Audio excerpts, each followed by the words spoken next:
Hi, I'm Steve Clemons, and I have a question. Are China and the U.S. sleepwalking their way to war? Let's get to the bottom line.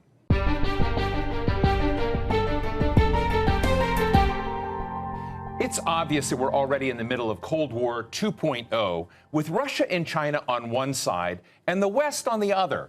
This is happening in real time, folks. Russia is openly challenging NATO with its incursion into and threats against a sovereign and independent neighbor, Ukraine. But let's take a step back for a moment. Russia needed to cover its flank with China to do what it's doing. And Russia's economy is Lilliputian compared to China, whose GDP is 15 times bigger than Russia's. Within just a few years, China will be the world's #1 economy, and its influence is spreading worldwide, mostly at the expense of American global leadership. President Joe Biden is desperately trying to beef up alliances in Asia and retain an American-led world order. But is it working? And is there a way to keep U.S.-China competition from heating up into outright war down the road? My guest today says there is a way. He is Kevin Rudd, the former Prime Minister of Australia and current president of the Asia Society in New York. His book is coming out next month, and it's called The Avoidable War, The Dangers of a Catastrophic Conflict Between the United States and Xi Jinping's China. Former Prime Minister Rudd, Kevin, it's great to see you. Let me just ask you, you set up a stark question. As we look back in history, and we've seen the history of rising powers and falling powers, deflating powers, very frequently there is a defining conflict between them. And you believe that that kind of war is avoidable between China and the United States. Can you share with us your thoughts? Well, thank you, Steve. Yeah, my friend and colleague from Harvard University, Graham Allison, put out a landmark study in around about 2016 entitled Destined for War. It was an application of what he called Thucydides' trap, which deals with the history of rising powers and established powers, and the tipping point in their relationship when one preempts or one engages in a preemptive attack against the other. So therefore, Graham's study looked at some 16 case studies in history, found that those that he looked at, 12 of the 16 resulted in war and 4 did not. So the answer to your question is, history tells us there's a large predisposition for this sort of strategic competition to end up in armed conflict. But history also tells us that there are exceptions. But in order to make the exceptions work, you need a strategic mechanism, a strategic framework in order to prevent that outcome. And that's why in the book and the work I've done over recent years through the Asia Society, I advocate a doctrine of what's called managed strategic competition. It's not kumbaya hand-holding, far from it. It's realist in its nature, but it also goes to the machinery that's necessary to allow strategic competition to occur, but not with ultimate recourse to blowing each other's brains out. Well, Kevin, you're one of the few people that I know who knows all the parties involved. You speak Mandarin. You've spent a lot of time in Asia. You were a head of government in Australia, dealing both with the United States and China. And I purposely wanted to have this conversation with you today while we had growing tensions in the Ukraine-Russia situation and looking at the solvency of America's support of European security on whether or not this situation where Russia's moving in one direction becomes a distraction from the priority of also trying to figure out how you manage strategically competition with China. How do you see America dealing with two different challenges at the same time, where right now Russia and China have the rosiest relationship they've had in decades? Well, the bottom line is the United States now in 2022 is in infinitely better shape than it was in 2020. And there are a number of reasons for that. This administration speaks with a single voice as opposed to the divided voices we heard during the Trump administration. Some advocating appeasement of China, others advocating active deterrence, and some advocating open confrontation. There's a single voice from this administration. Secondly, you touched on this, Steve. President Biden has spent a lot of time rebuilding bridges to allies both in Asia and in Europe, and also to some extent in the Middle East. Therefore, that repair work is well and truly underway. And thirdly, the Biden administration has brought about a new piece of strategic architecture. It's called the Quad, linking Japan, India, Australia, and the United States. So these represent significant, shall I say, improvements on America's net position relative to where we were just a couple of years ago. But in terms of the geopolitics of Russia and Ukraine, the Chinese always look at this in terms of net balance of power equations. What they do see with their emerging strategic alliance with the Russian Federation is a net positive for themselves relative to the balance of power with the United States, most particularly in terms of Russia's ability to create headaches for America in the European theater and in the Middle Eastern and North African theater. But the challenge for America is, as you pointed to in your question, can America work in terms of two major theater preoccupations at once? Well, traditional American strategic doctrine has always rested on the proposition that America could fight two major wars simultaneously. Now, the United States Armed Forces capabilities remain robust. The question of the United States, of course, underneath it all, is the extent to which the Congress and national political sentiment remains equally robust. And that, I think, is an open question. There was a time where I think America was an undisputed economic hegemon in Asia. I don't think that is the case anymore. But I think your book also begins to explore what defines power in the world. Is it your Navy? Is it your missiles? Is it your military clout? Or is it the ability to have soft power and have, Dunkin' Donuts and Kentucky Fried Chicken abroad? Is it economic weight? How do you deal with that tension between economic power, which China clearly is today, versus conventional military power? Well, the Chinese have a very interesting concept for this, Steve. It's called comprehensive national power, or CNP. The Chinese word for it is 4 characters, 综合国力. And it seeks to aggregate all the elements of power, from military power to economic power, technological power, the resilience of your populations, political will, ability to work with friends and partners around the world, etc. The Chinese believe, based on their own calculation, that this aggregate balance of power, not just militarily, is moving in China's direction, hence why they use the phrase, the rise of the East and the decline of the West. However, what are the problems in China's power equation? One is, we've always assumed that the Chinese economy is going to grow like this into the long-term future. Well, there are signs of some level of faltering growth within China induced by some domestic policy missteps.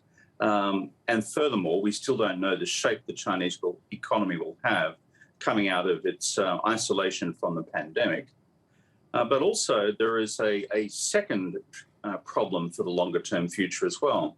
And that is China still remains significantly behind the United States in key categories of technology, most particularly in microchips, semiconductors, where the United States and its partners and allies in South Korea and in Taiwan still have a significant advantage. So therefore, the Chinese are not about to move anytime soon, for example, in relation to Taiwan, because they do see and recognize that while the trend is with them, there are still many holes in their sails. If you were president of the United States or advising President Biden, what would be some of the things you would do? You talked about AI, you talked about technology in a moment ago. Should we be doing more on that front as opposed to looking at, military confrontation in the region? Well, the truth is, Steve, if you're president of the United States, you've seriously got to walk and chew gum at the same time. That is, make sure your domestic house is in order, the strength of the American economy, the power of its technology, the resilience of its body politic, while at the same time attending to long-term external strategy and the international balance of power. You don't get to choose which of those you're going to attend to. But I think the second thing is this.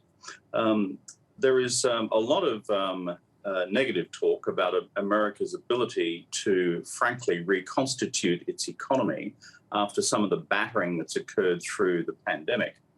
What I've seen through post-war economic history is a long history of America's capacity to rebuild itself. Yes, there's a current macroeconomic problem, which is inflation. But the key challenge is to ensure that the drivers of America's technology advantage continue, that its manufacturing remains robust, and that its R&D effort out there, research and development effort, remains at the forefront of the world. And you continue to attract the best and brightest from around the world as well, rather than closing the door. China, remember, is ultimately a closed society. There is no net migration to China. Secondly, as I said, there are constraints in terms of its domestic economic model, which I think has changed under Xi Jinping to the rip-roaring neo-capitalist ways of Deng Xiaoping and his immediate successors. And that, in part, is slowing growth. And as I said, therefore, it's not just plain sailing, that is, China's rise and America's decline. This is a much more complex picture. And I think the Chinese, the more prudent among them, will be highly cautious in the way in which they deal with the American juggernaut in the future. So I don't think we should sell America short just yet. I think of all world leaders I've had the privilege to get to know, you understand the mindset of Chinese leaders better than anyone I know. And I'm wondering to what degree they worry that they get out of step with their own public. I was on Alibaba's website the other day, a kind of mall, where I saw Chinese buying Allbirds shoes from America, Fender guitars. You saw virtual setups of IKEA stores that were 3D. You had influence basically selling Western products. This is something that didn't exist when we were having trade disputes with Japan. And I saw that and I just said, wow, I learned from you, Xi Jinping's daughter went to Harvard. So there's lots of connectivity to the West. Do you think that Chinese leaders, Xi Jinping and others, worry that that appetite for Western stuff is going to become politically important inside China? Well, you're right to point to that, Steve. Way back in 2013, just after Xi Jinping took over, he delivered a speech to the central ideological and propaganda apparatus of the party. Not a gathering of funsters, by the way. This is serious, earnest political stuff. But subsequently, and almost uniquely in modern Chinese politics, the full text of his unscripted remarks was released. There we saw Xi Jinping unvarnished. And the attitude which Xi Jinping had to the threat of the West's cultural influence within China, to use or to paraphrase his own language, sapping away the strength of the vital nutrients of a Communist Party classical Chinese civilization, revealed, in my view, a very, very deep concern. Secondly, it's one of the reasons why he and Vladimir Putin get on so well. When they get together, they often spend their time talking about the threat of democratic color revolutions, which, of course, Steve, in your journalistic career, you would have covered many times before, not least in the Ukraine. And so, therefore, there is a deep concern about the power and the pull of Western and, more specifically, American cultural models. At the same time, his antidote to that is to run a campaign based on highly defined Chinese nationalism, sports nationalism of the type we've just seen in the Winter Olympics in Beijing itself, other forms of nationalism as well, often a binary nationalism about what they say domestically is America's efforts to keep China down, often inferring it's for racial reasons rather than ideological reasons or any other reasons or any causalities related to China itself. So there is, to answer your question, a deep concern. And my final point on this would be as follows. Xi Jinping is different to his post-Mao political predecessors, Deng Xiaoping, Jiang Zemin, Hu Jintao, quite different. And he is trying to accelerate the pace of China's rise and accelerate the pace of the party's preeminence within China's economy and society and politics. But you know something? Even in an authoritarian country, you can force the pace too much. You can engage in overreach. And there is some reaction in China to an overreach in domestic political control, an overreach in terms of the new constraints around the Chinese private sector, and perhaps an overreach in terms of tacit support of Russia's efforts most recently in the Ukraine. Kevin, is there a way for America to remain consequential, even pivotal in the region, in the Indo-Pacific region, without returning to something like a Trans-Pacific Partnership? You talked about the Quad, so the new efforts to sort of align with India, with Australia, with Japan. I think a silent member of that is probably South Korea. But when you're in that and you don't have a Trans-Pacific Partnership, if you don't have a kind of region embracing trade deal, can America ever really be powerful and influential with its neighbors in the Asia-Pacific, Indo-Pacific region? Well, Steve, your question's a fundamentally important one because it goes to the fundamental elements of China's medium to long-term strategy. And it's called this: it's the economy, stupid. And the more China's economy grows in relation to that of the United States, the more China becomes the principal export market for countries around Asia, but frankly, around the world. And the more China becomes the source of foreign direct investment and capital flows over time, the less relevant the United States becomes in economic aggregate. Xi Jinping has a really interesting phrase on this, Steve. He refers to, quote, China exploiting the gravitational pull of the Chinese economy on the rest of the world, unquote. And so therefore, going back to something you said earlier in our discussion today, it's causing people to act early as they conclude that over the longer term, the Chinese economic juggernaut is unstoppable. So what do you do about that if you're the United States? Well, if you assume that in the Congress, the America's congressmen, and I'm about to say something unfortunate here, are too dumb to recognize that America's strength in the past around the world has been driven by free trade and open investment flows.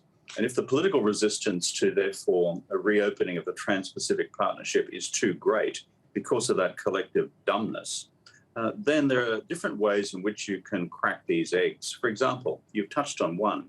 Can you turn the Quad into the beginnings of a new form of open trade architecture in the wider Indo-Pacific?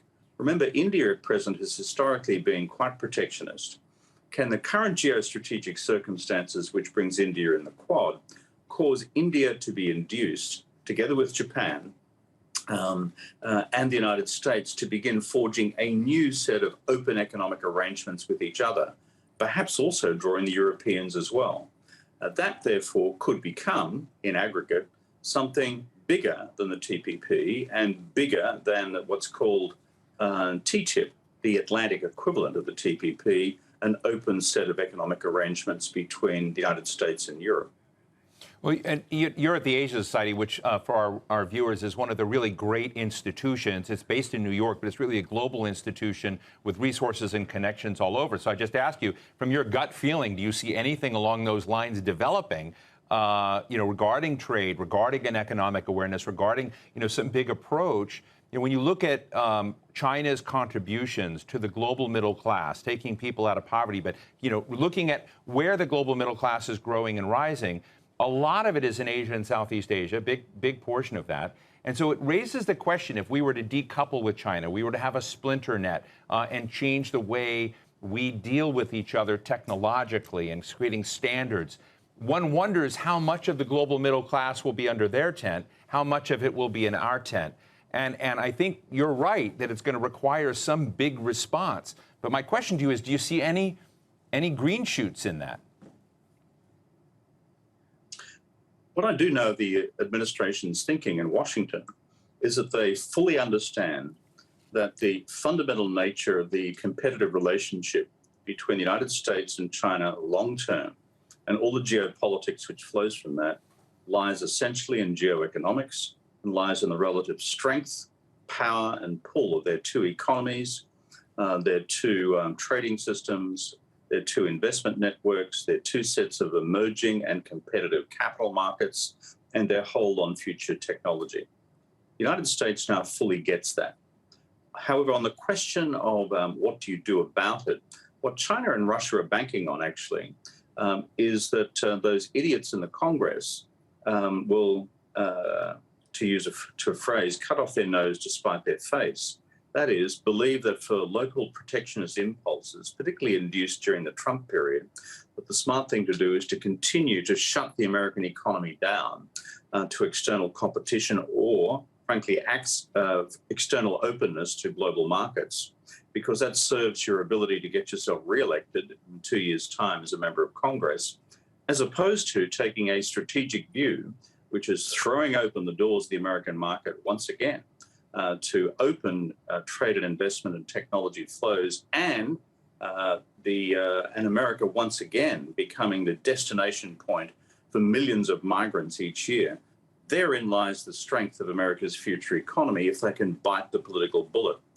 On the specific Quad-related arrangements that I spoke about before, what I find fascinating is that there are emerging, intelligent, sophisticated conversations that are beginning to come out of parts of Washington on how to evolve the Quad, including economically, into the future. Just finally, Kevin, I think one of the ways the Thucydides trap is avoided, the worst outcome, if for those of you who follow game theory, is avoided, is by having very wide-eyed, open understanding of what the worst case could be and look like. And I wonder if in a minute or so you could help describe to our audience what a war with China would look like. What would it mean to the world? It would be mutually catastrophic in its consequences. The Chinese Communist Party leadership, if war broke out and if it was doing badly, for example, with the United States, in order to ensure its own survival, would escalate. I do not believe we can therefore comfortably assume it would remain a conventional war. Secondly, in the Taiwan Straits, this is not likely simply to remain some sort of limited engagement between a breakaway province and the PRC. The reverse is, in fact, for the PRC to prevail, they plan and would plan to preemptively take out American military facilities, for example, in Guam and in Okinawa, and perhaps even in Yokohama. And so, therefore, the idea that this is potentially some limited engagement is just dead wrong. And that's before you get to the cyber dimensions. Therefore, managed strategic competition of the type I describe as a potential joint strategic narrative for both countries, with areas of clear strategic red lines mutually recognized, areas of continued and open strategic competition continuing, but still an avenue for areas of strategic collaboration in areas like climate change, I think is the most sensible pathway to the future. Well, thank you so much for conceptualizing for that and sharing with us your views. We can't wait for your book to come out. Kevin Rudd, former Prime Minister of Australia, current President and CEO of the Asia Society, and author of The Avoidable War, The Dangers of a Catastrophic Conflict Between the U.S. and Xi Jinping's China. Thanks so much for joining us, Kevin. Happy to be with you, Steve. So what's the bottom line? There are very few times in the history of nations when two powers, a great power fading and another new power rising, don't come to blows. Yes, I'm talking about war. My guest is completely right that the cultural, political, and historic dimensions of China are understood by very few Western politicians. And that means the chances for misunderstanding or miscommunication are really great. Like former Prime Minister Rudd said, this is a decisive decade. Either China and the U.S. set themselves up for a smooth relationship, some kind of understanding or accommodation or arrangement, or else this is going to come down to a potentially really nasty confrontation. 20 years ago, Americans were happy to be importing everything from shoes to car parts from China, and no one imagined that we'd be talking about Beijing displacing America's global power. There was no talk of a Cold War, but here we are now in the middle of it. It's time to think about the real consequences of this growing divide. And that's the bottom line.